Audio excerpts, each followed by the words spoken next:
I'm a stress case at the best of times, so you can only imagine how stressed out I am now trying to figure out how to fit everything into this podcast. This is the ArsenalVision Post-Match Podcast. My name's Elliot Smith. You can find me on Twitter, Gunner. Yeah, everything that happened on Saturday, like, that's 7 weeks of podcasting, mate. Arsenal, what are you doing to me? What am I supposed to do with this?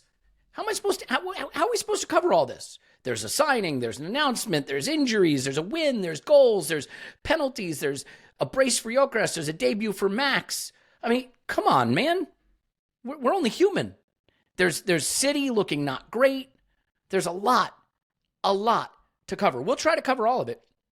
And some good breaking news as we record on Sunday today, unusually, that Saka's injury not as bad as feared, and we'll touch on that a minute. I do have to say, the instant reaction is so interesting yesterday because the idea behind the instant reaction is to connect to the immediate emotion. And it was like a descent into madness. We're upbeat, we're excited, and then the news that Mikel says it's a significant injury for Saka, and that had us downbeat, and it just felt like went on such an emotional journey with this club and with the events of yesterday.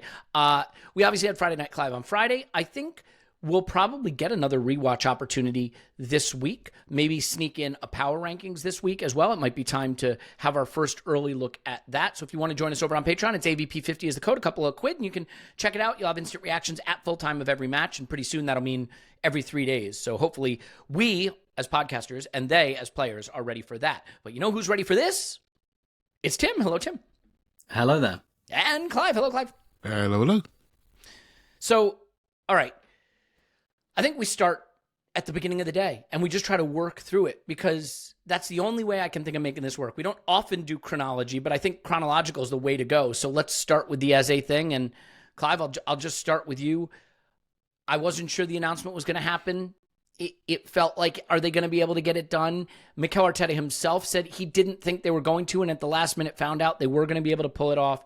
Eze gets to walk out onto the Emirates pitch as a 10. It's as beautiful as I ever hoped and dreamt it could be. I loved the Let It All Work Out video that they released. It just felt like a super pure moment that I kind of had to pinch myself about. I was on cloud 9 about it. How about you? Yeah, before the game was in 12 pins and bumped into Charles Watts, and he said to me, announcement at 5. Get there early, mate. Get there early. And I thought, okay. And that whistled round the pub in no time at all. And suddenly the pub emptied normally a bit much earlier than it normally did. That was a sign, So you felt like, even though you were early, you felt like you were late. So I was a bit flustered getting in there. And pre-game routine, which you always have, Tim knows what I'm talking about, completely out the window. Walked straight in, got no drinks beforehand, straight to my seat early. And then it all sort of happened. And it did... it did feel like a day of so many things happening. I found it all a bit overwhelming. Mrs. goes, "You're getting old, mate." I found it all a bit overwhelming. You got 60 more of these to get through. I just felt everything was going on. There was just so many things going on, but that was really nice. And as it was developing and he's walked out, mate, it just felt it felt right. And everyone Didn't was, it? Yeah. I felt right. Sometimes we do our stuff when we analyse stuff and we're not sure if it's going to work. Do we need speed on the outside, all the rest of it? And then you sign the right player. And all that goes out the window because you recognise that there's more to football than being perfect, right? It's about how you feel. Probably one of the first times I met Tim, we did a podcast together and we were talking about how Arsenal, we were looking at Riyad Mahrez at the time. I don't remember Tim, a long time ago. And we both said, independently, we need players like this in the team. We need people that can carry. We need people that maybe not always perfect in where they stand defensively, but football is about that. For us, those are the memories that you walk out with. And he's one of them, isn't he? He's one of them. Hopefully he can give us some great memories. And it just felt right. So, yeah, it's wonderful, Elliot. Wonderful start today. Yeah, and this is the thing, Tim, that I've said before, but I really connected to when Eze was announced, is that you want your team to win. That's always paramount. And I'm not trying to suggest whatsoever that there's any other priorities. But given that you're never guaranteed you're going to win things, the next priority is that you enjoy your team, that you enjoy the players. I love that our best player is from Haaland. I love that we have a Haaland left back. I love that we have a Haaland midfielder coming through. I love that we have a 15-year-old Haalander that came on in this game, right? I like a lot of the players that we have. I love Declan Rice, right? There's all these players that I really enjoy. And Eze is one from afar that I've always wanted. And so there'll be time to see if it works out. Of course, at the end of the day, he's got to pull on the shirt, play well, and we have to win things. But you have to give room for football being about more than just the wins and losses and being about the joy and the connection and the excitement of watching players that you would buy a ticket to a ground to go watch even if they weren't playing for your team. And Eze's one of those kind of players for me. So how do you feel about that? The joy that this brings, independent of the results that it delivers, you know? Yeah, I think the first thing to say is this is a big dog move in the transfer market. It's the kind of thing that Arsenal don't always do, but it's the kind of, we've got a bit of an injury, we're going big. You know, like Arsenal have always felt like they just stop short of that. The sort of thing that like Man City and Chelsea have been able to do over a number of years of just like, this player's really good, we're buying him. We don't care. It felt like a Fergie United move to me, actually. Yeah. You know, like one of the best players in the Premier League, I'll have that guy. You know, it's like we've got Martinelli, Trossard, Madueke. They can all play on the left, but like Screw can play. We want the best, and we don't often do that. And look, I think with creative players as well, I don't want to give too much away because I've written about this for later this week. They always, they always require some level of accommodation. What did we do with Santi Cazorla? Played as a 10, didn't quite work. Played off the left, then we dropped him deeper into midfield, and that worked. Does anyone think that he was rubbish while we were working that out? No, he was on the pitch. It was fine. Right, same with kind of Ozil. He played off the left, off the right a little bit. Fabregas, we kind of changed our team a little bit to accommodate him. Like, that's one of the paradoxes of football. If you want creative players, they're going to play outside your structure, and you have to be able to kind of accommodate that. So that's always going to happen. But with this, everything leading up to this was just really feel good. And I feel like as a fan base, I'm not sure we should have needed that. I do think I feel out of kilter with a lot of what I've seen over this summer. Like, I think there have been justifiable anxieties and stuff, but I've found it like really like I really find, and it's probably an online thing, like people veer so like it doesn't feel like people can do that kind of that's not great, that's not ideal, like it's disaster straight away, you know. And I kind of struggled to connect with that, but it does feel like there was tension in the fan base, and we kind of needed this little dopamine hit. And I think most of us were agreed that, you know, we still wanted that extra player. You know, didn't make it a disaster if we didn't get him. But this player, I think, is really, really right for us for all of the emotional reasons, for all of the footballing reasons. I think it's a great signing. I just think this is a player that walks into any team in the Premier League. And I thought you nailed it on Thursday as well, Elliot. Like, I think he'll play from the left. I think that's where the gap is in the team. We'll work the rest out later. Robert Pires scored a lot of goals for Arsenal. He didn't do that standing on the touchline. Yeah, you know, he was coming in field. He was making stuff happen. We had to accommodate that a little bit as well, but it was all fine. And it's an amazing signing. It was an amazing day.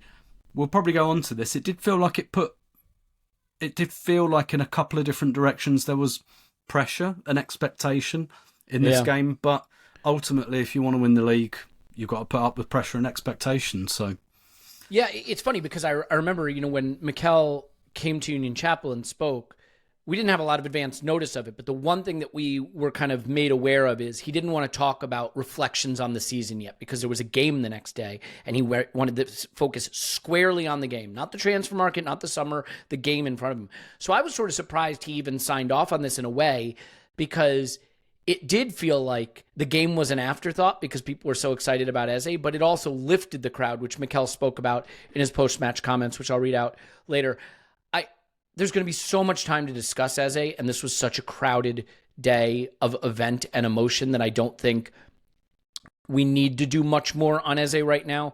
But Clive, just as a final thing, I mean, you were there. You saw what the Armory looked like. You saw the mood.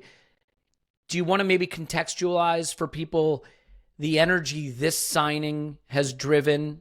Rest in peace, Gyokeres' record for shirt sales, 2025 to 2025. Just contextually where this sits for you in terms of a lift the fan base kind of signing. Yeah, well, the SA10 have got the old free printing thing going on. So I tell you what, well, records are being set as we speak. I just looked at the Twitter announcement video, and that had 22 million views at the time of recording, which I don't know if I've seen one that big before. And I've not looked at YouTube or anywhere else. So that tells you how these feel. Sometimes you think when you like something, you think, well, it's like a secret. No one else can see that player. Well, then you realise that everyone can see him and everyone loves him, and then it becomes really apparent. It's an incredible thing, and what Tim said there, and this is something I've been wrestling with, expectations, and we're going to have to wrestle with this throughout the season, everybody, because I don't know about you, lads, but I've never had or seen an Arsenal squad this complete before, right? So I can go back as far as you want and tell you we need a centre half, we need a centre mid, we need something else. I've never seen this before. So I'm sitting there thinking, hold on, it's all here. We're doing all the right stuff. We're learning lessons from the previous seasons, injuries and overburdening people, and everyone's got cover. And some of the first players and second players are really high quality, and I'm sitting there thinking, oh my God, we're quite an underdoggy team in the way we go about it. It's always like we have like a 13-year-old playing in the middle of the pitch or something like that. We do stuff like that, don't we? We do things that are a bit underdoggy. We don't go big dog. We don't go, oh, we're just going to buy Berbatov, Tim. You know what I mean? Just go and get him like Man United did. And we don't do that. So now we've done it. How are we going to cope with this? Right? We're going to get chuck stuff about our net spend. We're going to get chuck stuff that we have to win it. This expectation thing is going to be a challenge for us, a challenge for the team, because there's a period in this game, mate, when we went flat, and I think some of that was because of expectations. It felt flat, but maybe when it wasn't. I think the psychological management of this is going to be hard for me. I'll put my hands up. It's going to be hard, right? It's going to be hard. I don't know how it's going to go, right? But on this sunny day, Elliot, it was a good place to be. A good place to be regarding Eze for sure. I have some thoughts on that flat period, and I'm really excited to get your take on it too, Clive. So I want to touch on that. But let's go to then the game itself. And Leeds had looked very good against Everton. Everton, by the way, who, as we record this, won today 2-0, I think, over Brighton. So, maybe just a little bit of this team beat that team, and that team beat this team. So maybe this team isn't as poor as we thought. They were missing Ampadu, which obviously is a big miss. They didn't have Dominic Calvert-Lewin, which I think was good for us, certainly. But, Tim, it's another start for Calafiori, and it was a start for Gyokeres, obviously, in the absence of Kai. I do think another big piece of news here is Noni Madueke getting a start from the left. So I was really excited to see that. One of the things that I noticed almost from the start, though, when we build up, once we have settled possession, we settle into a 2-3-5 shape. That's not new. We've always done that. And there's 5 lanes. Clive talks about those lanes a lot. What I think is really interesting is lane 1, if you're looking left to right, is Noni Madueke. Right? Lane 5 would be Saka on the other side. Lane 2 is Calafiori, not Rice. Rice is dropping back into that middle 3 off to the left, and I'll definitely bring Clive in for some of this as well. But I'm curious what you made of that. And the left-hand side looking maybe a little bit more involved. Odegaard getting licensed to get over there. Calafiori very involved. Noni Madueke getting early touches and early crosses in. And that reconfiguration, and maybe that reconfiguration also meaning that we're going to see Rice go through a bit of an evolution, learning a different positional responsibility too. So what do you make of that early in the game? Yeah, I think we've seen that. I remember particularly the Nottingham Forest away game last year where Calafiori, and unfortunately came off at half time, I think, because it had a yellow, and he was in that area all the time. Like, he was our playmaker that day. Like, it kind of feels like the left back has evolved a little bit from being that, like, Zinchenko kind of sitting in midfield type of thing, which Lewis Skelly can do as well. But with Calafiori, it feels much more like rampaging. It feels much more like this guy's not. And I don't mean to, like, for this to sound pejorative towards Zinchenko, because when he was on it, he was a massive part of the team. But it wasn't the kind of death by 1,000 cuts thing. Like, I'm going to run around and pop the ball off. With Calafiori, it's like it's almost like do you ever watch a horse race where a horse loses the jockey? and it's just like running wildly off screen. It's a little bit like that. It's just like, oh, there he is again, and he's pretty hard to miss. And I remember the first time I saw him live in the stadium, I sat over on the other side for one of those Emirates Cup games, and he came on, and I thought he looks like a linebacker. He looks like he's wearing shoulder pads. Like he's a broad guy. Yep. And when he runs, you can really, really see him because he's very like box shaped. It's like. It's like a wardrobe, but fast. It's very, very weird. It's like fast wardrobe. That's a new one. Yeah. And like, well, there are NFL players, aren't they, that get like the nickname like the refrigerator or whatever. It's like I know Poorly Drawn Arsenal usually does stuff around the Arsecast, but if he wants to steal fast wardrobe with beautiful flowing locks, that one's for free.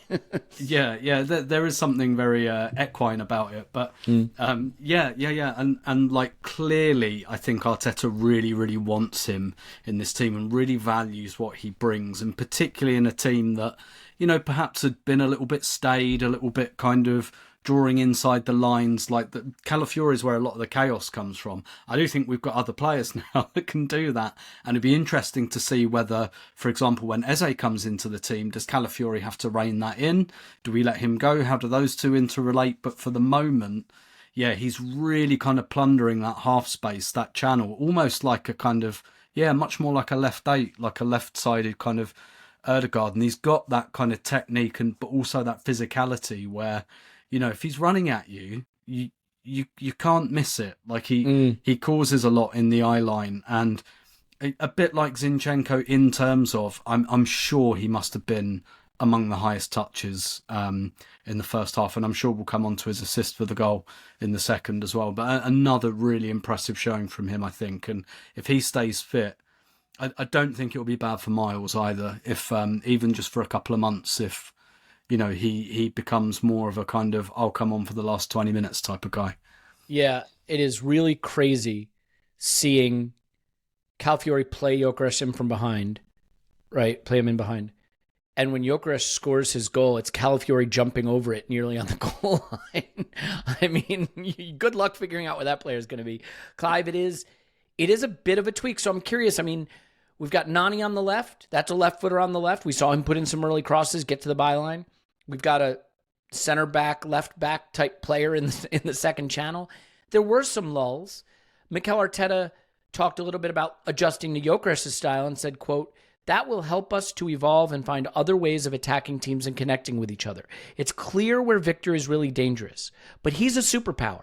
And let's put him as much as possible in those kinds of scenarios because something good will happen." I mean, Victor Gyokeres completed 4 passes in this game in 90 minutes after 5 passes at Old Trafford. There are things he's going to be and things he's not going to be.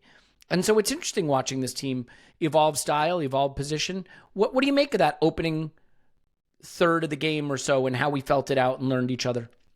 Yeah, so the whistle starts, right? So we, nice day, first home game of the season, high five all your mates, and let's go, right? So we sit down, we start moving the ball around nicely, no drama. So I'm looking at the pitch, I'm thinking, okay, so what am I seeing? So first thing I'm seeing a bit like Bilbao, actually, which I was quite happy with, Rice and Zubimendi dropping into the back line, all right? And I thought, oh, that's good, because I quite like that, because that means potentially, you know, from my seat, I'm thinking, oh, double pivot. Let's go. And they drop to the back line.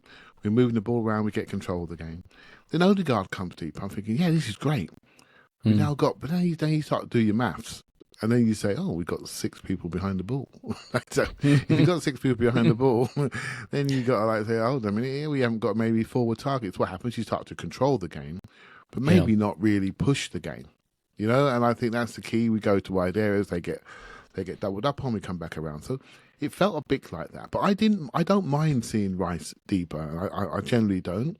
I like to see him where he can see the game and go get it. I don't want him standing there like a policeman. You know, I don't think that role is a policeman's role anymore. It's a playmaking role, the first receiver.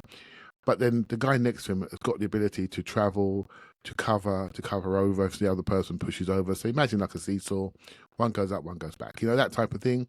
But I quite like both those players are quite mobile and they punch. But we just sort of hit a bit of normalcy. And this is the problem what we're having, is that we're all tacticians now, right? So Speak for yourself. We've all seen the YouTube clips of Gyokeres. So we want the ball given to him like we've seen it. We've all seen that. We know Madueke is the one-on-one guy, so we judge him on that. But we all know we want to be more direct. And we're trying to get the ball forward. And there was a moment in the game, just a moment, when the ball comes back to Odegaard, the edge of the area, and he gets the ball to his feet. There's a pass into, I think it was Gyokeres or Zubimendi. He turns away from it. It goes back to Saliba. It goes back to Raya. And there was this groan. Yeah. Tim, remember the Havertz one, mate? Remember the Havertz back pass to set? I'm not sure the game, you probably can remember. Sure the game, but when he set it back, there was this groan in the crowd. It wasn't as loud as that one, mate, because Havertz was low in confidence at the time, wasn't he? And I think it was Fulham, maybe. Yeah, I think it might have been, actually. Yeah, and it was just in the middle of the pitch. It was nothing. But we were frustrated because we want this player to do well. And same with Odegaard, we want him to be more direct because we want to be direct because we've got this £65 million forward up front. We want to be direct. So when we're lacking directness and decisiveness, I sense an edge. I sense an edge in the crowd. You see what I mean? That means we want the team to develop on. We want it to develop on to be a bit more vertical, a bit more transitional, a bit more risky, to risk the pass. So this is going to be a challenge because everything in our DNA has been around risk aversion and retention of the ball, retention of the control of the ball, and squeezing of space.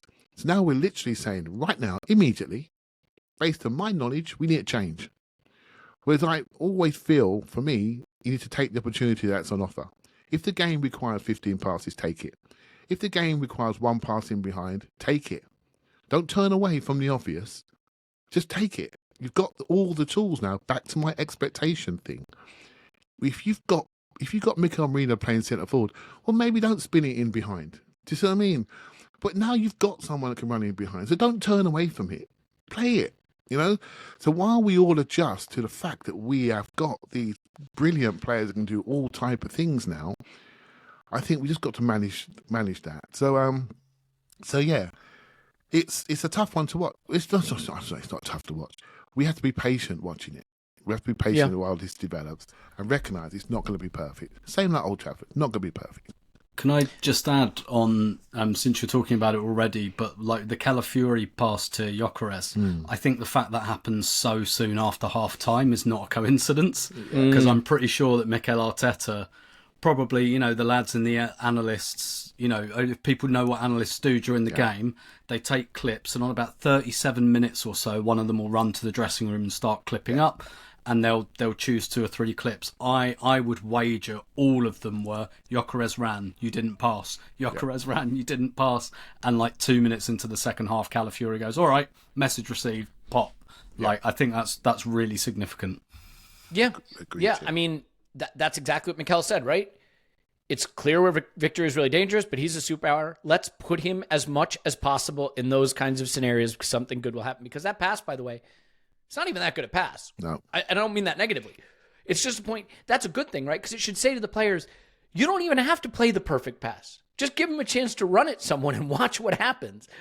It's quite the sight to see him doing it. It's a little bit Lukaku, and I mean that in the positive way, not a negative way, right? When Lukaku's in his pomp and when he was really hard to live with, he'd get running. It felt like he was running downhill, and you can't get to him because his circumference and his bulk and his power and the running power he had, you just can't get near him. You can't get around his body and you can't stop him. And I think Gyokeres has some of that. We'll come to the Gyokeres stuff a little bit more in time, but I think it is worth mentioning, even though I don't think it's a big point in a game when you win 5-0, what you don't want to do is go 1-0 behind in a game like this. That's the exact recipe for stress and not getting the result you need. So let's at least recognize that David Raya, again, makes a critical intervention because that is a lovely save from the header off the corner from Strauch, I think it is. Yeah. And, it's just a great save in a game where we'd be going, how are we behind in this game? So that's something that I think is worth calling out because Raya is obviously a very important part of this team. And when you win 5-0, it would be easy to overlook it, but I don't want to overlook it. So, Clive, the set piece thing, I think I'm starting to regard this as a great example of familiarity breeds contempt. I think we've gone all the way around from loving that we have a set piece threat now to almost regarding it as somehow diminishing the other qualities of the team, right? We almost have a resentment for it because it's not an open play goal and it feeds into other people saying we're Champagne Stoke or whatever. But you know what?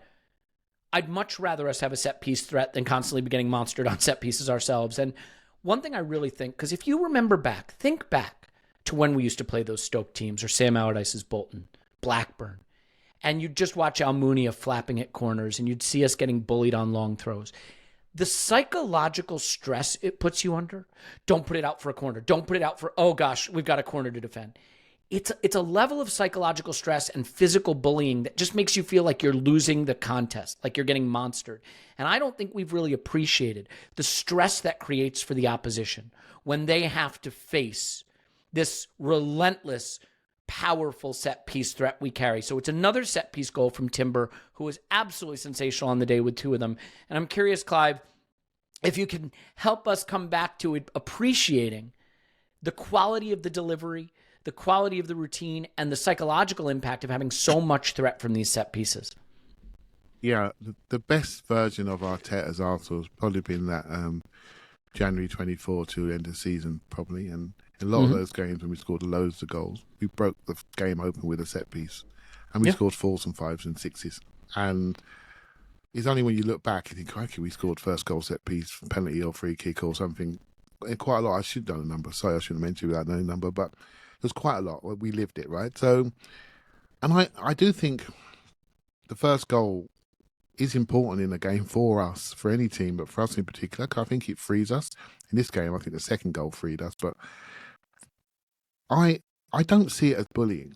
I see it as unbelievable delivery and players that are arriving in an area. So they start one area and they're arriving in another, and they're arriving without contact.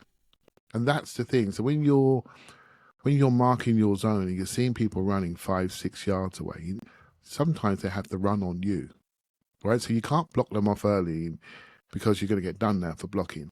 So they're arriving into an area, and if the penalty taker can put it into an area, and by the way, they've got the whole zone spread, so they can pick an area, and Declan Rice can pick an area.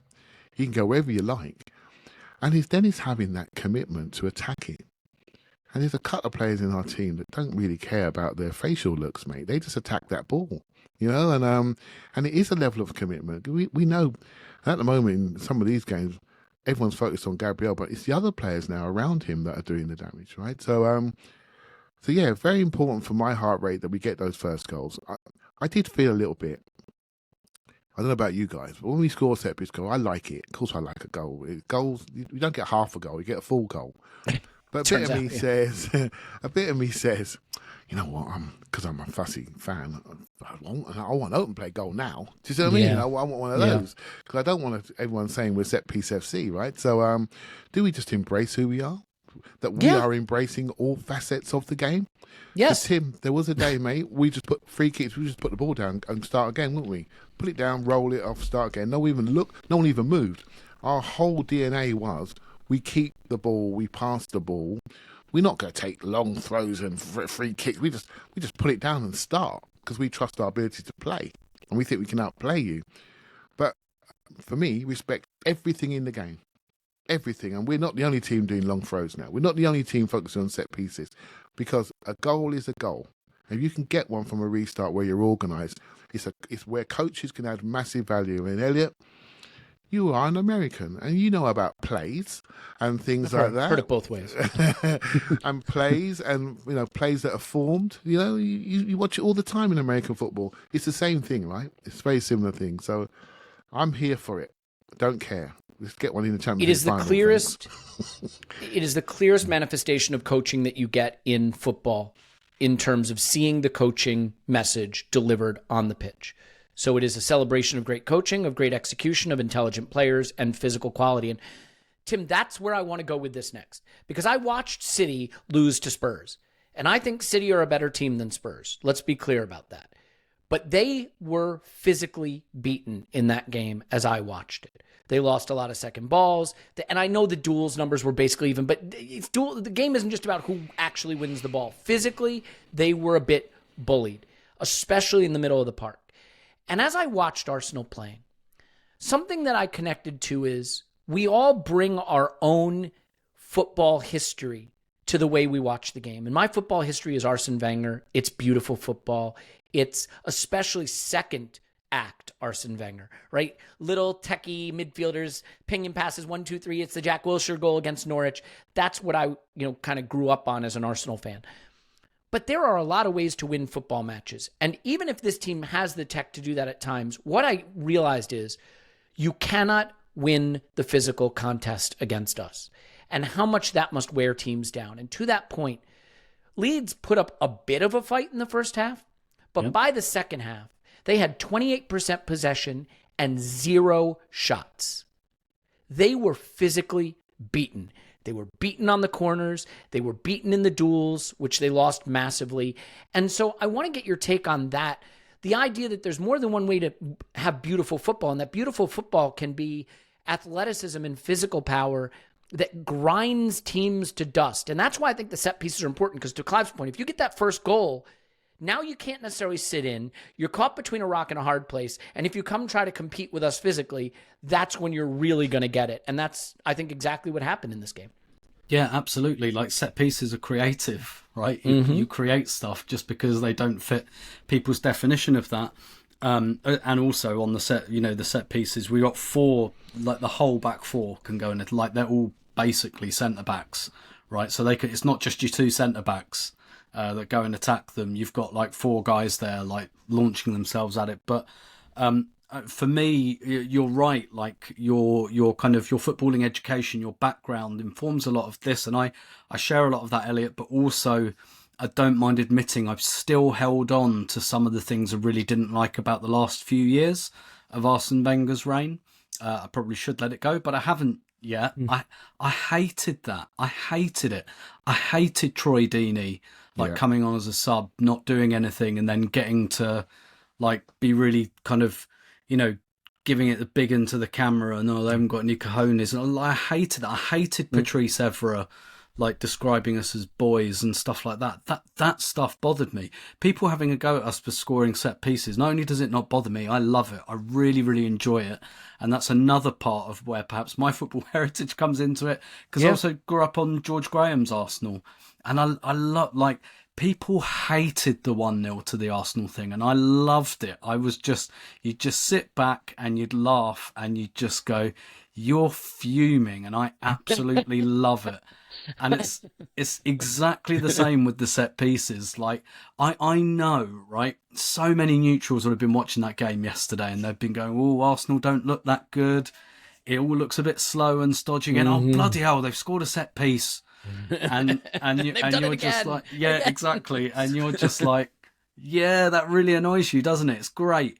So I love all that. But yeah, absolutely. Like, so I still carry a lot of those kind of scars with me of thinking that we didn't pay enough respect to all facets of the game, to set pieces, to being strong, and all of that. Because for me, entertaining football, for me, I've said this many, many times, I don't care what it looks like. I want Arsenal to win. That is entertaining, nourishing football for me, us winning. I literally don't care how it happens. And this game actually was very similar to, Clive, you mentioned like the period from 2 seasons ago. It's very like the Crystal Palace game that really kicked that period off, where we beat Palace 5-0 at home. Yeah. And it was exactly, I think we went 2-0 up from 2 set-piece goals. And then, like, it all came together a little bit. It's a great way to break a game open, because what do you think Leeds are going to do when they come to the Emirates? Like, Leeds against Everton, hugely aggressive, pressing them, like, up the backside of every player. They were never going to do that at the Emirates. And it's difficult. It's difficult to break those teams down, and having that way to do it, but also just having, like you said, that physical strength, that kind of, you're not getting through us. Like, we're not. I loved again when Rob Edwards was Luton manager, and he did that post-match press conference, and he was talking about all the things that Arsenal are good at, but the phrase he kept saying was, they don't give you anything. They don't give you anything. And I think we're such a poorly analysed team outside our own fan base because people think it's just set pieces and all of that. And what I love about Arteta's coaching is that it's everything, that they want to do everything well, and that includes set pieces and being strong and not getting manhandled. But they do pass the ball around. They do want to be creative. Look at the players that they've bought this summer. Like, it's respecting every facet of the game, and I adore that, because I think for too long we didn't do that. For too long we thought we were above that stuff, and I didn't like it. And so I'm going to enjoy the hell out of this while we've got it. Really, really well said. And then that feeds into how we get our second goal. And I really want to spend a second on this with you, Clive, because this is the exact theory of the case. So we lose the ball. Ethan Nwaneri loses the ball in a poor area, right? Sometimes, you've said this, lose the ball more.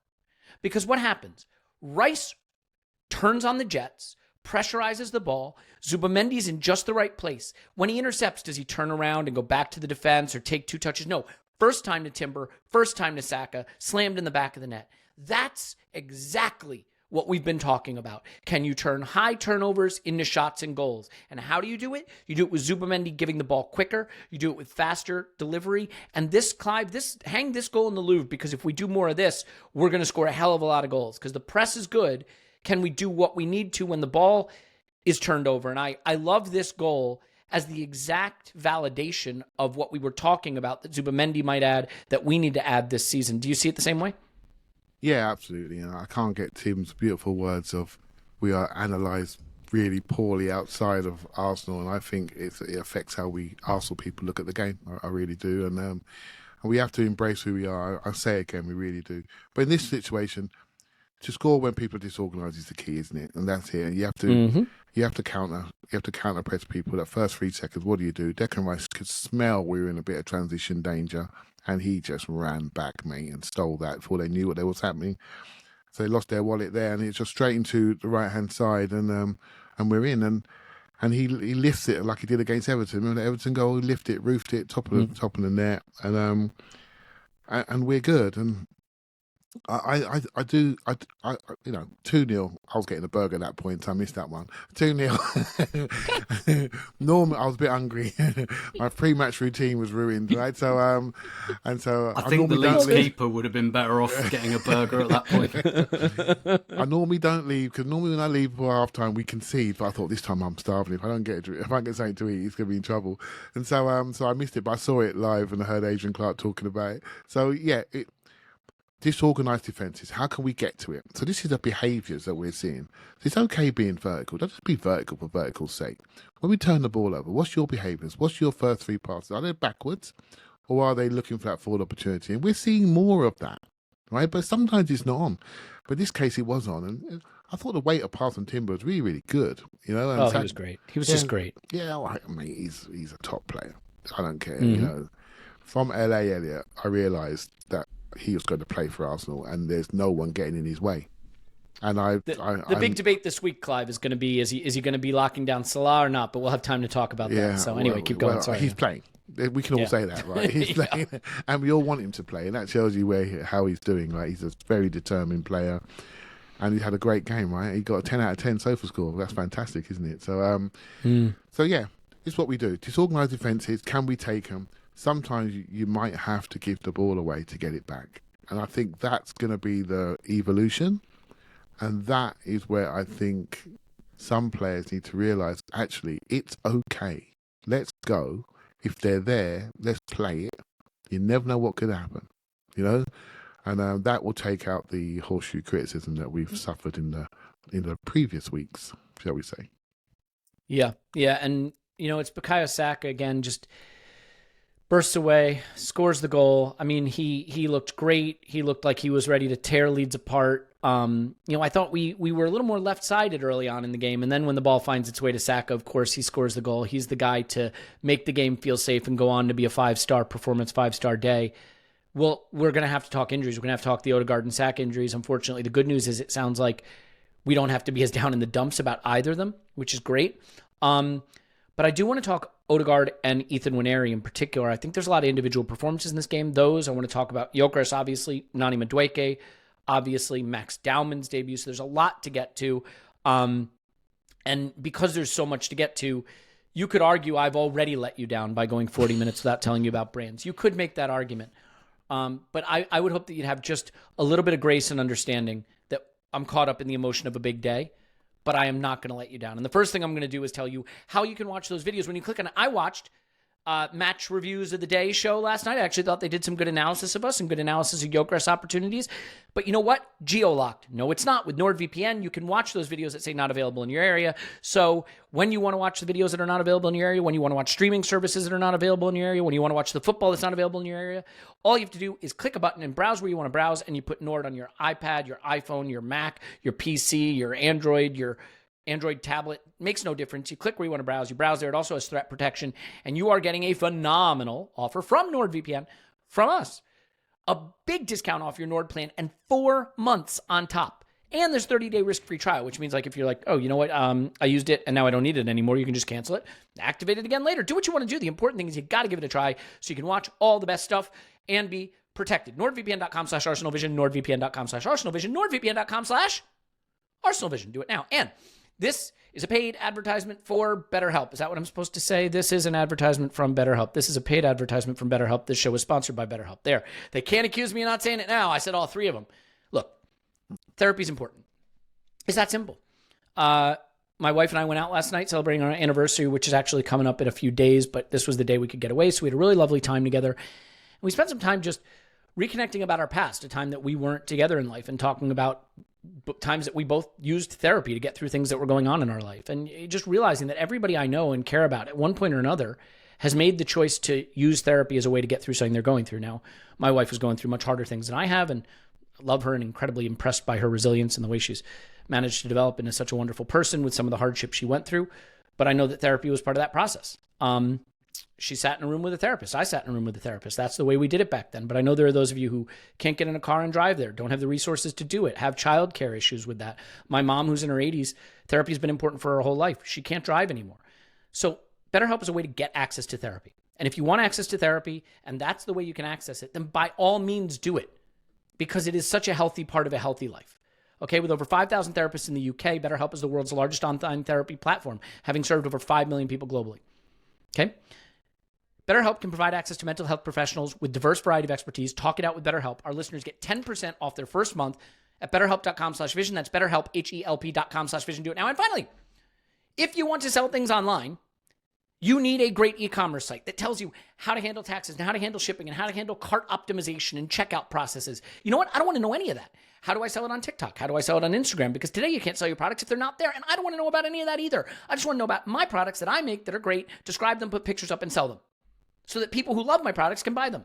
And Shopify makes it as easy as a couple of clicks. It designs professional-looking e-commerce sites that power some Fortune 500 companies, make you look like you are a Fortune 500 company, but do it without needing to know any code or any design or any business acumen. You just got to know your products, you got to know your prices, and you got to have some pictures. That's it. Shopify is the way to get your products to the world, and the world wants your products. So do it now with Shopify. It's easy. You're going to love it. Established in 2025 has a nice ring to it, doesn't it? Sign up for your $1 per month trial period at shopify.com/ArsenalVision, all lowercase. Go to shopify.com/ArsenalVision, all lowercase, to start telling Shopify to that. Shopify.com/ArsenalVision, all lowercase. Do it now, Clive. Is that enough of that? Indeed. Okay. Clive Martin Odegaard was clattered off a throw-in, went down on his shoulder awkwardly. I was not super worried about this injury, and we've now been told it's not that serious, but you could tell he was struggling, and I actually think the last 10 minutes of his performance struggled a bit because he was struggling with the pain. Yeah. I think it's just a pain tolerance issue, which is totally understandable. So Ethan gets a chance to come on and play in midfield, and I just want your take on the differences in these players. You know, we had a complex conversation about Ethan in the instant reaction, and I saw a huge range, a spectrum of reactions to Ethan's performance in particular. And I want to say just one thing because it's important. Ethan is 18. If he takes 2 years to learn to play in midfield, and really it clicks for him 2 years from now, he'll still only be 20. He'll be ahead of schedule. So any conversation about Ethan still bakes in that 18... I realize Max being 15 has burned our brains out about 18, but 18 is still really young too. Same with Miles. But what did you make of that moment and the difference in what Ethan provides and how you thought he performed in midfield? Yeah, I think what Arsenal do with players like Ethan, I think it's really special, by the way, because we had Mikel Merino on the bench, who could easily play that role. We had Trossard on the bench, who could easily play that role, and they would have probably loved it. But we are true to our word, and we've given the role to the 18-year-old who came in, and he's slightly different to Odegaard, who's a high-touch, metronomic, creative playmaker. Ethan is more of a winger playmaker, if you know what I mean, in his style. Yeah, wing fielder. Yeah, I was going to use that word. I wasn't sure if it was appropriate, but he receives the ball. Leave it to me to be inappropriate, Clive. I got you. He receives the ball, but he's thinking about how can I get in the space behind you, like a winger does. How can I manipulate the ball to go past you? But then because he's sharp, he's not thinking I'm going to go create an angle for a pass. No, I'm going past you. I'm going past you, and I'm going to eliminate you, So he can eliminate you by carrying the ball, eliminate you by manipulating the ball and passing the ball, right? So, and he chooses that way. I thought some of his first touches were incredibly sharp, high quality, letting the ball run across him, then chopping it back the other way. He's got the confidence to do that in small spaces. He's developing in front of our eyes. He really is. Odegaard had a couple of shots at the edge of the area, and I'm thinking, mate, you let Ethan have that shot, you've got a problem, because that's his trademark, right? So I'm really pleased the club do this, and don't just default to the guy with the highest wage and the biggest contract, who are sitting there that played in Euro finals, So this is something that we do, and I'm very proud of them to do it. And when we see things in the past, the managers don't want to play young players. Please don't be silly. He doesn't need to. Because let's be honest, if he loses 2 games, he's going to be in trouble. That's what it feels like. So why wouldn't you play the older player who's going to give you more experience and not make mistakes? The fact he does this, I think, is great. And the fact that so for Ethan now, he needs to develop on. And I will say to you, based on what I saw in this game, that has been his best interior game for Arsenal. Without a doubt. I felt he really tried to get it, pop it, move it, chase after it. I think he was more active when the ball was away from him. He tried to put tackles in and challenges. You can literally see that someone sat him down and said, this is what you need to improve, and he's trying to implement it. So he's trying to be more metronomic. He's trying to get on it, have less spectacular. Not every touch needs to be a one-on-one step over, go past you. Less spectacular touch to create a rhythm. He's doing it. He's trying it. He's trying to press, and I think it's brilliant that we can see that in a 5-0 home win, and the benefit of that will be felt in winning time when Odegaard has a proper injury, and he has to make a call which is going to have a major impact to how a major game goes. Not an August Leeds at home, but a major game. So he's building trust for that moment. So I thought he had a really spectacular game on the basis of where he is in his development. Yeah, and so I've kind of made a commitment to myself this season on the podcast, and that commitment is I'm going to try to be more honest about what I saw and trust that people will have the grace to allow me to say what I saw, and if they disagree, have the willingness to come tell me I was wrong. I certainly know Tim and Clive will do it as well. So I'm going to tell you what I saw, and if it's wildly wrong, then I saw it wrong. Okay? So I'm just going to try to be better about this, because I've been guilty in the past of not saying what I've seen all the time. I saw everything you said, Clive, for sure.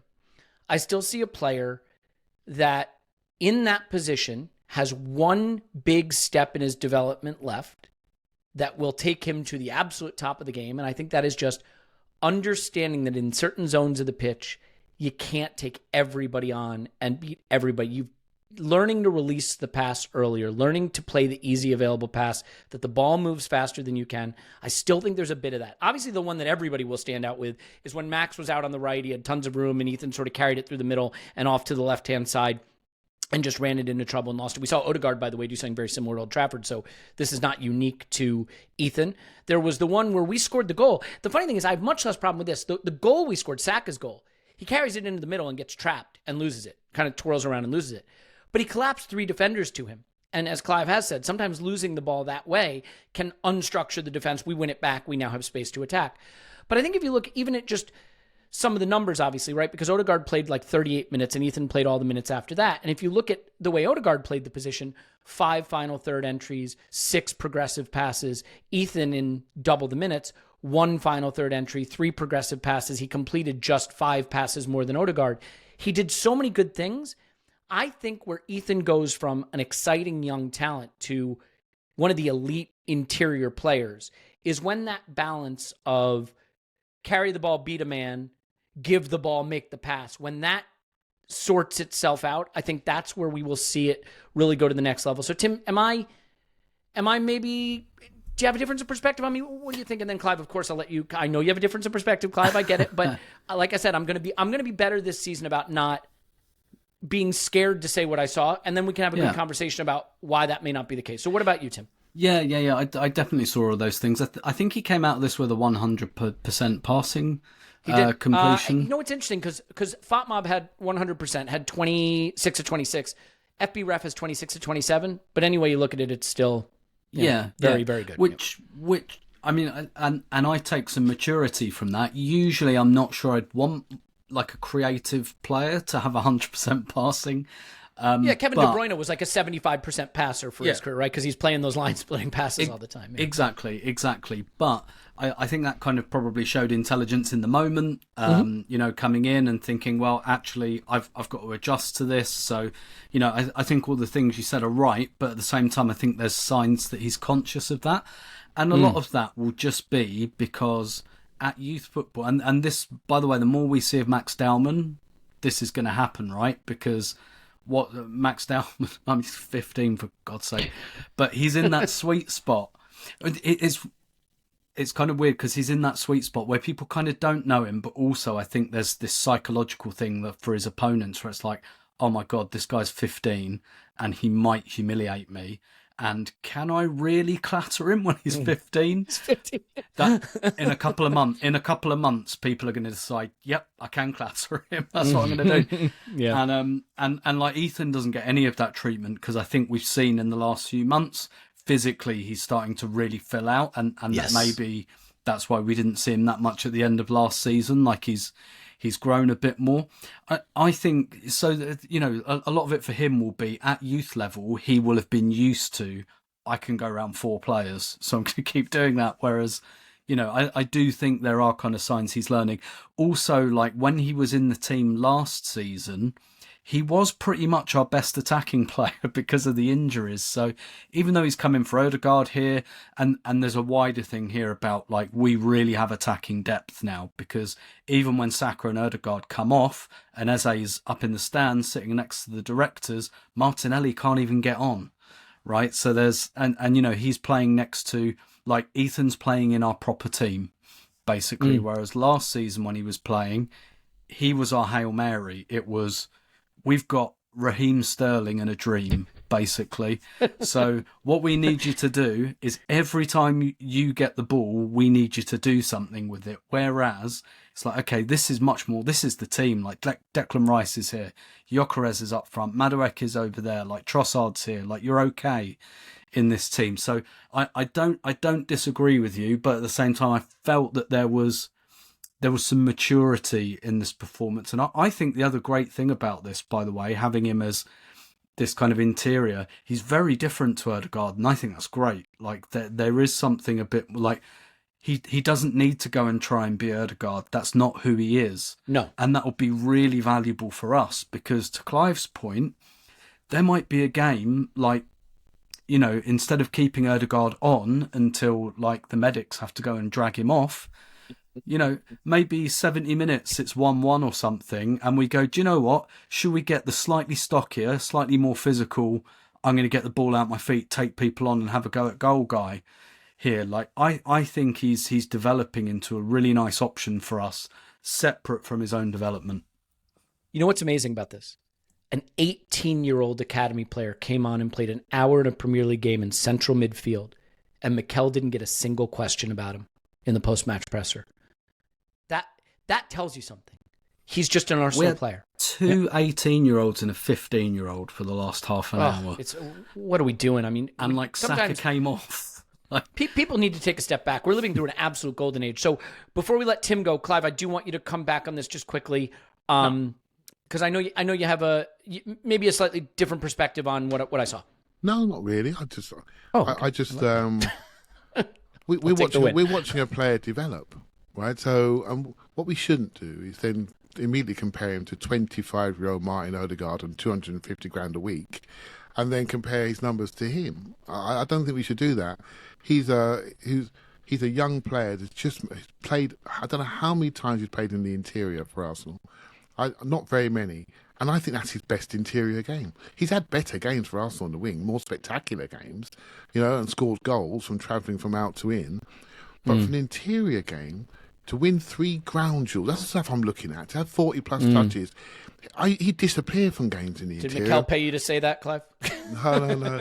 We had. I'm sure that'd be in the comments though. To win three ground duels. Let's be honest. When have you seen him win a duel? Let's be honest. We watch him all the time. None. And I'm watching, saying, "Oh, you're starting to get stuck in." You're starting to think. You're absolutely right, Elliot. One time he ran through and didn't pop it to Dowman, but the very next time he ran through, he popped it to Dowman. Do you see what I mean? So someone had a word. Let it go, Ethan. This is what we're doing. What I'm trying to say to you is, you're absolutely right. You are talking absolutes. What I'm trying to say to you is, we are watching a player develop in front of our eyes. And it's okay. As Arsenal people, we are doing that. The manager could have chose to go another route, but he's choosing to do this. And I think it's wonderful. That really fits with the values of our club. And this is why we're all here, right? So, and it's not going to be perfect. Doesn't mean you can't say it, Elliot. You've said it, right? So, but when he does when he does a flying Cruyff turn and sticks it top corner, we're going to say, bloody hell, what a good player he is. But where is he learning that? Where's that expression? Where's that freedom come from? It comes from allowing him to fail at these moments, and he's failing in front of 500 million people watching around the world, which I think is brilliant. Absolutely brilliant. Wouldn't say failing either, obviously. Yeah, I think where I'm looking is in the progress curve for Ethan. This is a steep curve, right? He's getting better and better and better. And by the way, they always say manager can tell you what he thinks of a player in one way: selection. And you're absolutely spot on, Clive. There's no way that Mikel Arteta didn't think about, should I bring on Marino here, right? But he went with Ethan, and that tells you more than any comment after the match or anything that we can analyze. He must be showing Mikel enough in training and enough when he comes on that he knows he can bring this guy in. We've got to let Tim go. But look, we still got to talk Noni Madueke, Gyokeres, Max Dowman. So those things still have to be discussed in a bit on the injuries. So we're going to get to all of that. But Tim, thanks for joining, and we will talk to you very soon, I have no doubt. Yeah, thank you. I would just say on the Gyokeres thing, I did watch this game on Sky. Theo Walcott and Jamie Redknapp actually did a really, really good bit on Gyokeres after the game. I'd advise people to go and look for it, particularly Theo, who I think is becoming a really good pundit, and he had some really good perspectives on it, which I think people should look for. So, yeah, thank you. Well, I'd advise people to stay here because we're about to talk about it too. After you've listened to this. Okay. Thanks, Tim. Thanks. Well, Clive, the thing that I think everybody was waiting for in this match and was hoping for when we saw this match on the calendar was Victor Gyokeres to get off the mark, right? To break his duck, get some goals, have some good feeling. And it worked out great. He got a goal that I think was very eye-catching and was a reminder of the sort of unique qualities that he brings that maybe we haven't had in the past. And then he gets the penalty, which we can even talk about that a bit because the way he struck it, I don't think you're going to want to take that role away from him, man. That was a confidently struck penalty. He also showed that he is maybe terminally online with his hair fixing celebration to show that he knows some people had made the comment that he had more touches of his hair against United than of the ball. But he needed this. I want to rephrase that. He didn't need this. I don't think this is a player who's going to be worried about whether he got goals or not. He's a goal scorer. But I think we needed this to settle down any anxiety about the way he was being discussed. And I think there were more opportunities out there for him. So your thoughts on the goal he scored, the penalty he took, and his day overall? Yeah, I think we better stop judging him on touches. I've seen many a Haaland 8-touch game when he's walking off with the match ball. and so we have to think about it slightly differently about what he's going to deliver. Elliot, I don't think he's bothered at all by anything. I'll be honest, just watching him, even in training this week, watching him, just do not care about all facets of the game. until that ball is near him, and then he changes into something else. And he's uniquely talented. It's almost God-given striker gene. I can't describe it. But when you see it, you know it. And his goal is not a chance. Let's be honest. When he picks the ball up, if you freeze the frame, there is not a goal there that Arsenal generally score. Right, so there is not. Just freeze it on his first touch, and look where everyone is in the screen. No, we're recycling that ball, Clive. Yeah, and just say to yourself, is there a goal here? Yes or no? And we'd all say, well, no chance. We got 44 more passes to get through yet, right? So, and he rolls into the box, and one thing people talk about a lot is first touch, but if you look at his last touch, is what I just want people to look at before he shoots. His last touch creates the angle to put it back against the grain, and that's his skill. His last touch to create ball striking opportunities is his super strength, mate. He gets it. He can go off first touch, obviously. He's uniquely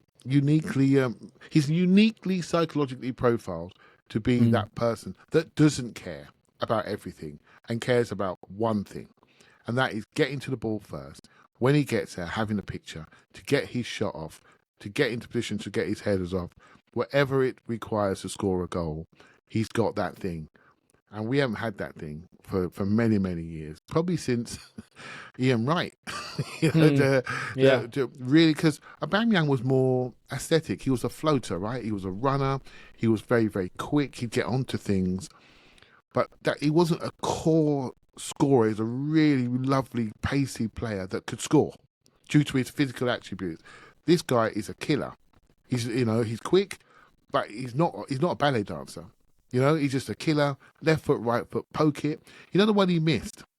I wanted to ask about that. Yep. Well, within that shows you who he is, because he knows I've got no picture at all. I don't know if I've got someone right near me, but I tell you what I do know: if I poke this really, really quickly low, the goalkeeper's got no chance if I hit the target.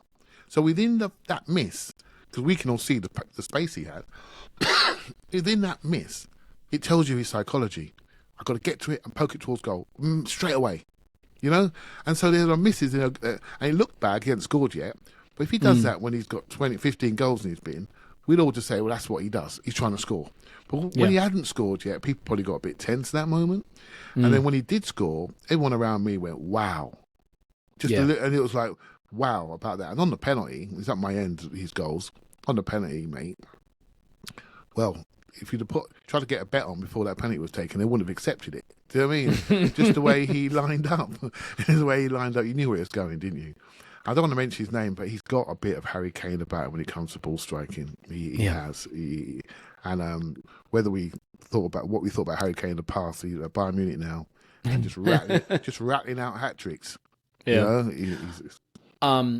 The thing I'll say first of all, Declan, I love you. No one was fooled when you picked up the ball for that penalty.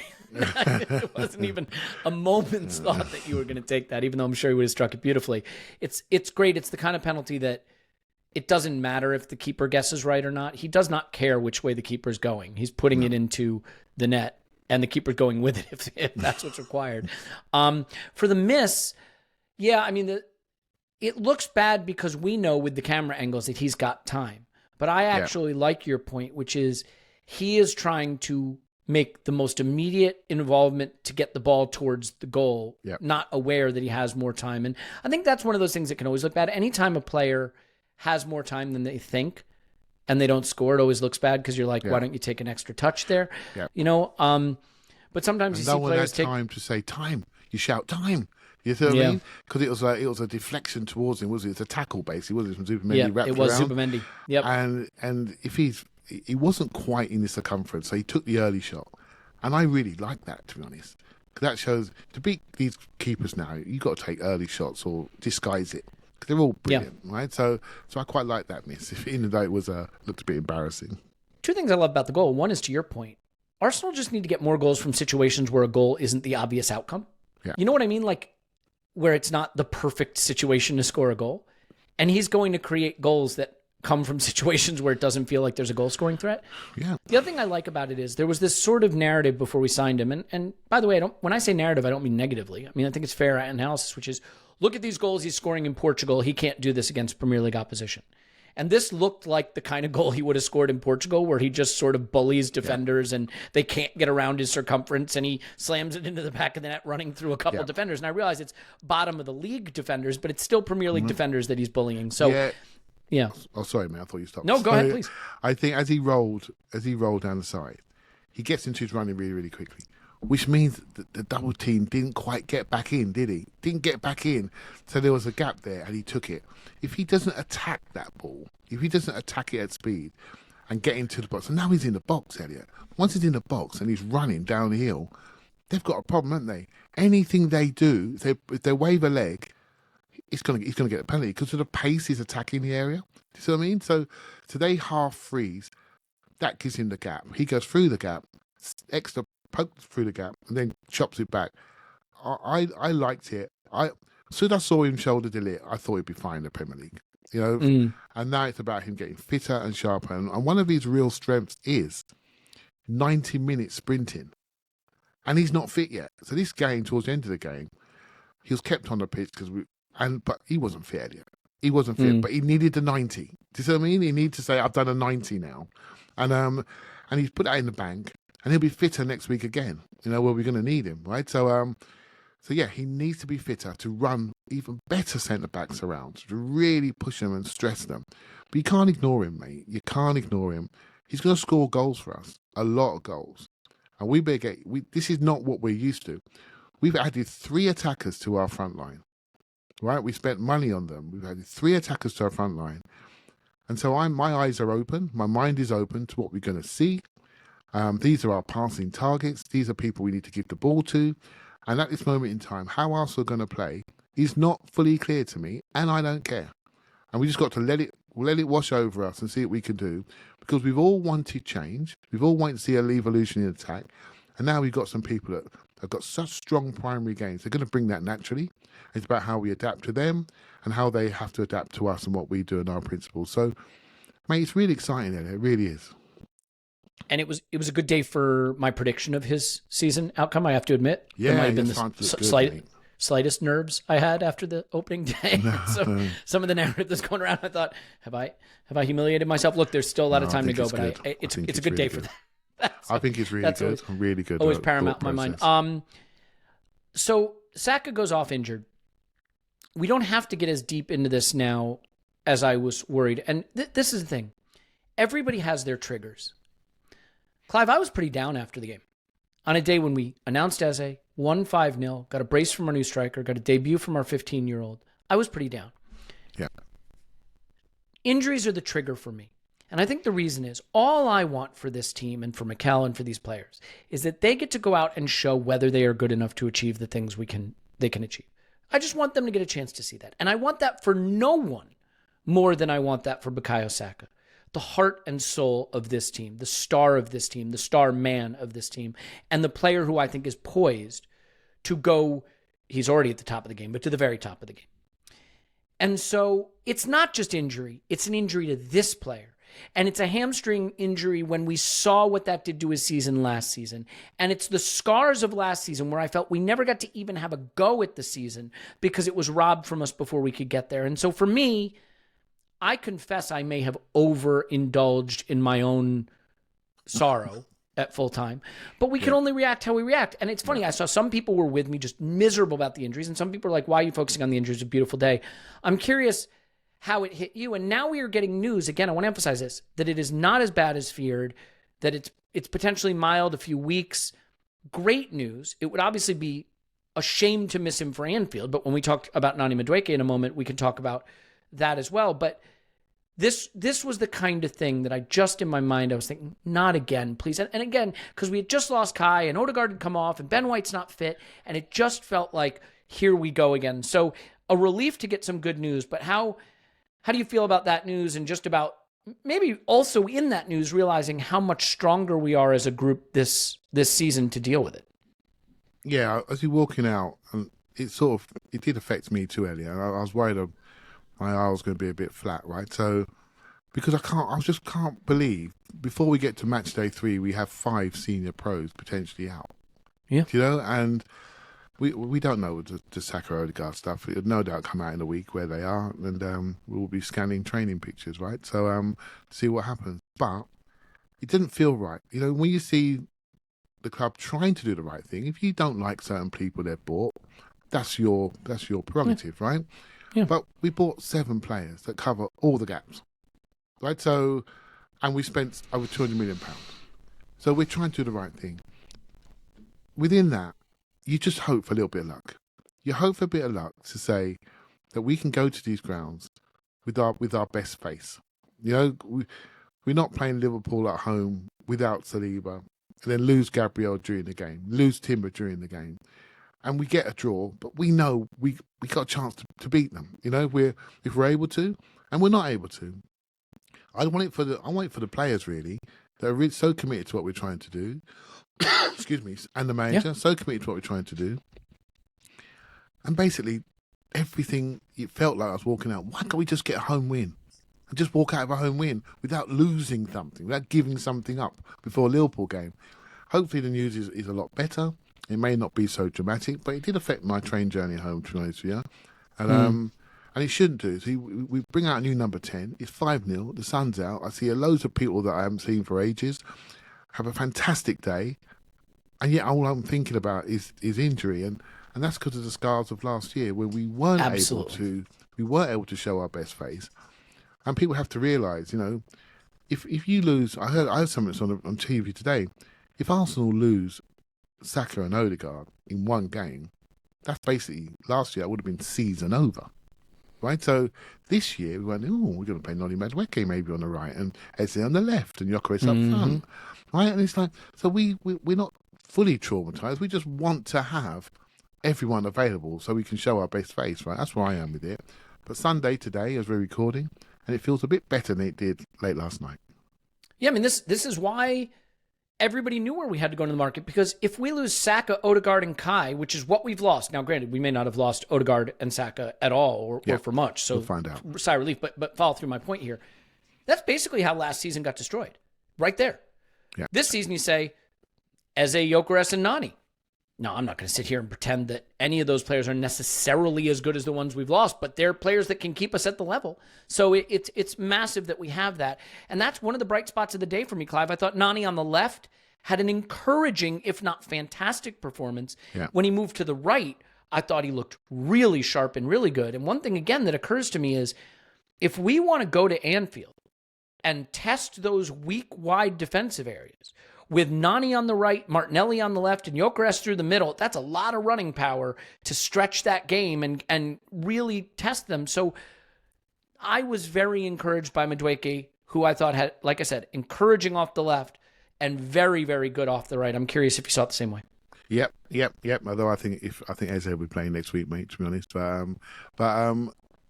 You do, huh? Because that is a high tactical level game for a guy who will have had 4 or 5 training sessions at the most, you know? Yeah, well, I think he'll be starting at Anfield. I could be wrong. We can debate that next week, can't we? Friday Night Clive. I'm sure the comments are going to say, of course he's going to be starting. No, he's not. Elliot's right. He's not going to be starting. That's how we do it on the internet, mate. Yeah, Madueke, I liked his performance. Again, he's got pace, Elliot. So again, he's not been fit up to his point. Calafiori got caught hard at the pitch one part of the game, and Madueke had to run back in, and he put the jets on me, and he was back straight away. And when he went to the right hand side, I thought some of his left hand sided crosses were fine, a couple into the keeper's hands.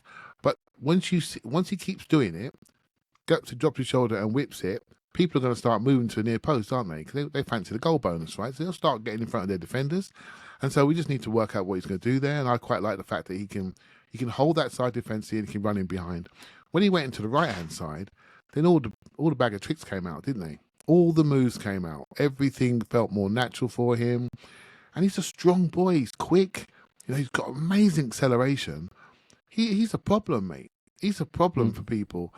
And I felt Old Trafford, I thought we did really well off the bench. In this game, everyone's talking about the players that started, but also talking about the bench again. You know, and I thought he was really, really good in this game. Encouraging. Great second game for us, his first start. That's a really encouraging. For me, the wide positions, mate, I'd play for them every game. You see what I mean? I'd make sure that some started and some finished, because we need that power to finish games and different. I thought Trossard, when he came on, he was quite sharp and technical, and I quite like what he did. I quite like that we can change in these areas and create new problems for defenders and end the game with people with real desire to score and create and finish, so we don't go away. You know, I love that. So, yeah, I liked it, mate. I think he'll be playing at Anfield next week, whether it's from the start or he'll be coming on. I think he's going to be playing. If he starts on the right and Eze on the left, I don't think that's too bad at all. I think it's really positive. Yeah, and I mean, if he starts on the right and if Gyokeres wants to go raiding down that side, I trust Noni to have the pace and the athleticism to match him and give some help. Not that Timber ever needs help if he's over there, but if Timber's over on the other side helping out on Salah, then you're covered on both sides. Depends on Ben White's fitness as well. Look, people are screaming at us. You're nearing the end. Are you guys really not going to talk about Max? We're really going to talk about Max, I assure you. And I guess the first thing to do would be to read some of Mikel Arteta's comments on Dowman stepping up to the Premier League. This is what we see every single day in training. And I think we just gathered information about how he handles certain situations in terms of training, being in the squad and not being selected afterwards in Manchester, coming on the bench and feeling ready. But again, a big compliment to his family as well. I think there's a kid with a level of maturity, stability, and hunger that is very difficult to see. And obviously to Per, the academy, all the coaches, and everyone who's been involved in that journey, because there's a kid that has zero hesitation. He's so convinced that he can go at 15 and deliver that, which I've never witnessed in my life. And for us, it brings joy, it brings emotion, something else that makes our job so great. And I have to stop here and make a point. I think Mikel gave a little something away in that comment that shows you how highly he regards Max Dowman. First of all, that he brought him on as early as he did. He clearly wanted him to have a chance to influence the game.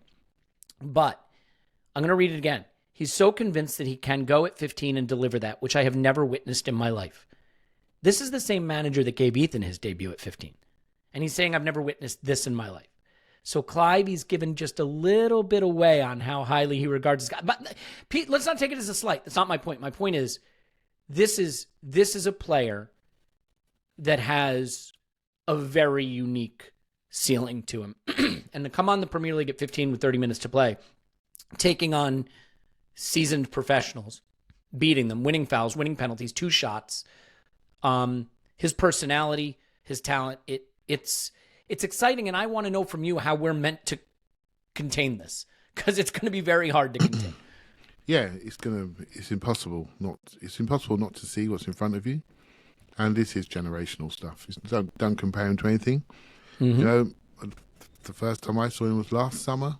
My own eyes. I came back home and went, "Oh my God, what have I just seen? What have I just seen?" And it was just to balance the flow, the movement, the fact he was barely touching the ground. I just thought, what's going on here? Again, in training this week, you see him, and you said to me, you said WhatsApp saying, how was Max in training? I'd forgot to look at him because he looked like all the rest of them. Do you know what I mean? I didn't think there was a 15-year-old out there training. I just thought, that's Max. He looks the same as everybody else. You know, his physical shape, everything about him looked exactly the same. And his intelligence was what shone out, and how he moved the ball and how he moves it in a way where the player runs onto it. So it creates forward movement. So he's passing his At the moment, we're looking at his dribbling, but his passing is not really showing up yet in order you choose, because we got him on the outside of our team as a 15-year-old, have some fun out there, get the ball into dangerous areas, take people on, commit people. That's what he's showing. But what people who watch him in the youth teams know that his passing is unbelievable. He can do the carrying. He can do the carrying century. He can do it out wide. He can shoot from the edge of the area, obviously. And he lives the whole game in the future. He makes it go to whatever he wants it to do. And to have that's completely different to not just Ethan, probably anybody I've ever seen in my life. There are some wonderful clips of Odegaard playing when he was 15 in Norway. And he looks pretty spectacular. I can't tell the level, but I promise you it wasn't Premier League level. Do you know, that's the difference. And Odegaard got moved to Real Madrid on the back of that, etc. And his career is well storied. This is once in a lifetime stuff. And you just hope and pray that his development continues and his physical development continues in the right way. And he can add more to his game that way. and the intelligence continues, the more he's around people like we are putting him around right now, mate, it's hard. And when he came on, everyone screamed. You know, it's like, oh my God, you know. So he's 15, and I don't know how he's living his life, because he's trained like a professional. How is he living? You know, how's this working out of his schooling, etc. It's special, mate. And it's only time it's happened to. This is the first time I'm seeing this. I've been around a few blocks, you know. So and so we're lucky we get to see everything. We got far more exposure to information and data and clips, etc. But we just got to keep our head on our hands on our heads and just be cool and say, okay, let this happen. You can't stop. Clive, I've never been cool, so I don't know what you're asking the impossible. It's hard, mate. It's hard. Can I just ask you? I mean, do you see a scenario where he just goes from strength to strength and he gets more of these cameos and he's so good in them where it isn't just a novelty where he can come on at 4 goals safe against Leeds, but where he starts to be trusted in moments where there's actual jeopardy? Or are we getting ahead of ourselves in that? I wasn't sure of his pathway actually a little while ago. And we had a debate on a list that we're both on, and I sort of blurted out, I think he might miss the 21s. And somebody said to me, no chance, Clive. I thought, yeah, he's probably right. He's probably right. He'll probably play the 21s. And now I'm starting to think, maybe he won't. He might miss the 21s. Maybe this is where he belongs. You know, if he goes to, he's won a penalty in 3 consecutive appearances. He's got to play. If he goes to play some of those, they better make sure he's in a stadium. But if he goes and plays in academy pitches, they better make sure there's security around him, because everyone's going to want to go, right? It's unique. It's unique. And you can't stop talent. But you also have a responsibility to develop it appropriately. Yeah. And the club are smart at this. They're good. They've known what they've had for many, many years. But for many years, they've known what they've had. And they've looked after him in the right way and fulfilled their promises, as they're trying to do with Ethan and Miles as well. And we should be incredibly proud of that, and just try to just imagine what he's going to be like when he's 19. Can you just imagine that? And let's just hope that he's got through that period in the right way, and we've treated him in the right way. And then we can sit back and watch him dominate English football, because he's going to play for England. He's going to dominate English football. He's going to be that player if we can just get him there safely. And that's our responsibility. Yeah, I mean, he's a talent that is going to make some decisions harder than you would have expected, earlier than you would have expected. Can I ask you one thing about his performance just real quick, though?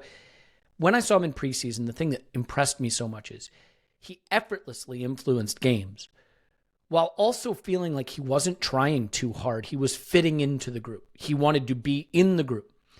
This performance, and I don't know if it's because 4-0 up or it's a global audience and he's in the Premier League, I did feel at times like he was trying to do something. You know what I mean? Like every time he got the ball, he's like, I need to score. I need to score. I need to score. There was even one moment where I think Declan Rice, maybe was it Rice, could have hit it from the middle of the box. And he's like, I'm going to slide it to Max instead.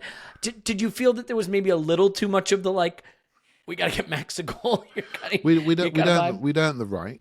And I said incorrectly on one of our previews. I said he's going to be the youngest player. I actually meant the youngest scorer.